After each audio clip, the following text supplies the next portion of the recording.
આજે હું મકાઈનું શાક બનાવવાની છું, તો જોજો આગળ તમે. ફ્રેન્ડ્સ, તમે જોઈ શકો છો આજે એટલો તેજસ ઝડપમાં હે ને તે. હેલો ફ્રેન્ડ્સ, ગુડ મોર્નિંગ, જય શ્રી કૃષ્ણ બધાને. કેમ છે બધા? મજામાં? હું પણ મજામાં. તો જો હવે બધું કામ કરીને તૈયાર થઈ ગઈ છું હું ઓફિસે જવા માટે. કચરા પોતા, યોગા કર્યા હતા સવારમાં, કચરા પોતા કર્યા, પછી ટિફિન બનાવ્યું, બધું જ કામ કમ્પ્લીટ થઈ ગયું છે. અને હવે હું જાઉં છું ઓફિસે. એના પહેલાં વચ્ચે અમારે આજે થોડાક પૈસાની જરૂર છે, તો પૈસા ઉપાડવા છે, તો એટીએમ જશે. જોજો આગળ. ફ્રેન્ડ્સ, તમે જોઈ શકો છો આજે એટલો તેજસ ઝડપમાં હે ને તે કોલું ને કોલું ચપ્પલ પહેરવી ગયા. તેજસ હશે કોલું ને કોલું ચપ્પલ છે.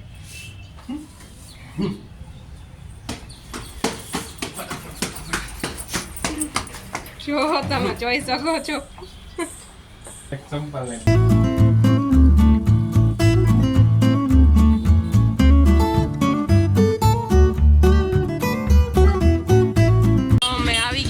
એટીએમ એ પૈસા ઉપાડવા માટે.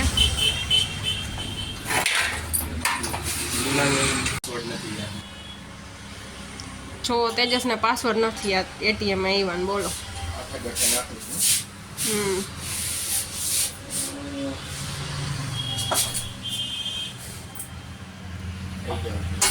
ગાઈસ, એટીએમ ચાલતું હોય તો સારું, નહીતર બહુ બધા ધક્કા ખાવાનું છે.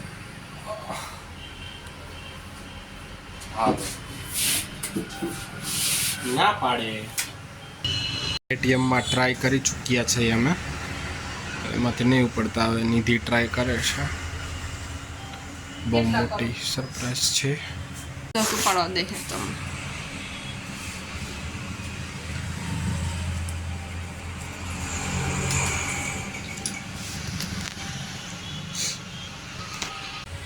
પણ 10 2-3 વાર ઉપાડવા દે તો સારું. હું તો કહું છું, પણ મને નથી લાગતું કે ઉપાડવા દે. અહીં કૂતરું કૂતરું હોય બાપા. જો આ એટીએમ નું આ વફાદારી છે, ચોકીદારી. કૂતરું કેવું મસ્ત સૂતું જોયો તમે દોસ્તો.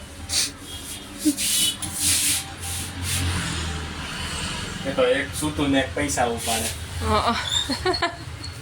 ના તમને થોડું કૂતરું કહેવાય કાંઈ. હા, તો અમારે આવે છે હો દોસ્તો, પૈસા આવે છે. જુઓ તમે. એટીએમ માંથી પૈસા કાઢીને ગણ્યા હોય તો કેવું લાગે? તો મૂર્ખ કહેવાય ને પણ. મૂર્ખ કહેવાય? ના, જો ક્યારેક મશીનને પણ ઓલું થઈ જતું હોય, ગણવા તો પડે હો. 5, 6, 7, 8.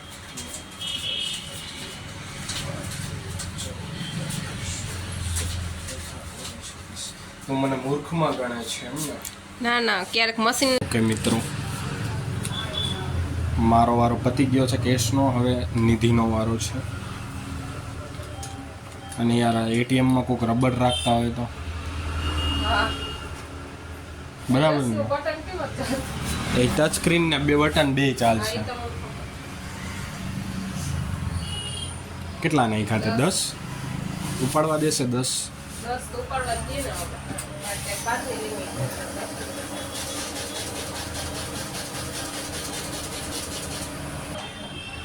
તારા હાલે બરાબર 10 છે કે 5 નહીં ખાતે? ગણતો મન નહીં લાગતા 10 આ. પૈસા ગણી દો, આવડતા નહીં ગણતા.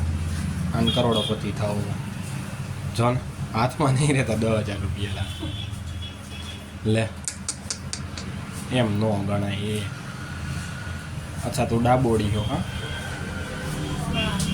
કેટલી નોટ થઈ તો ગયા? હાલો, ગણતા તો આવડે હે. હું અત્યારે ચાલીને જાઉં છું ઓફિસેથી ઘરે, તમે જોઈ શકો છો. અને આજે હું લઈ આવી છું શાકભાજી. ટમેટા છે, રીંગણા છે, કોથમરી છે. પછી આજે મેં મકાઈ લીધી છે, વટાણા છે, ફ્લાવર લીધું છે મેં આજે હું મકાઈનું શાક બનાવવાની છું, તો જોજો આગળ તમે. અને બધાઈને અમે છાલ ઉતારી લીધી છે. પછી હવે હું એને બાફવા માટે નાખીશ. બફાઈ જશે એટલે પછી હું એને શાક માટે વઘારીશ, તો જોતા રહ્યો. તેલ આવી ગયું છે. હવે આપણે એમાં થોડુંક જીરું નાખશું, રાઈને એડ કરશું,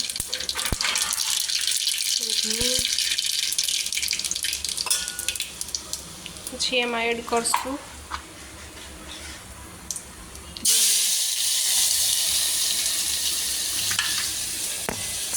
ડુંગળીને સરસથી સાતળવાની છે. પછી આપણે એમાં એડ કરશું ટમેટા.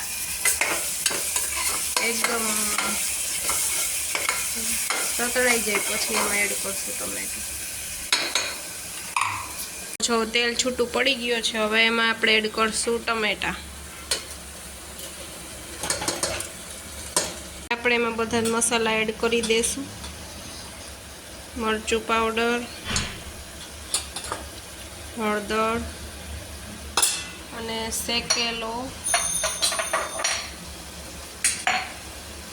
શેકેલો જીરાનો મસાલો.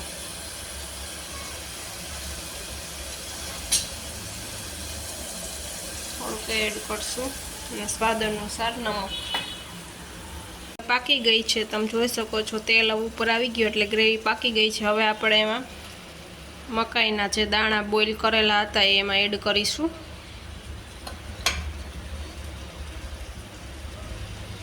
દહીં એડ કર્યું. દહીં એડ કરવાથી સરસ સ્વાદ ટેસ્ટ આવે છે એટલે હું થોડુંક એમાં દહીં એડ કર્યું છે.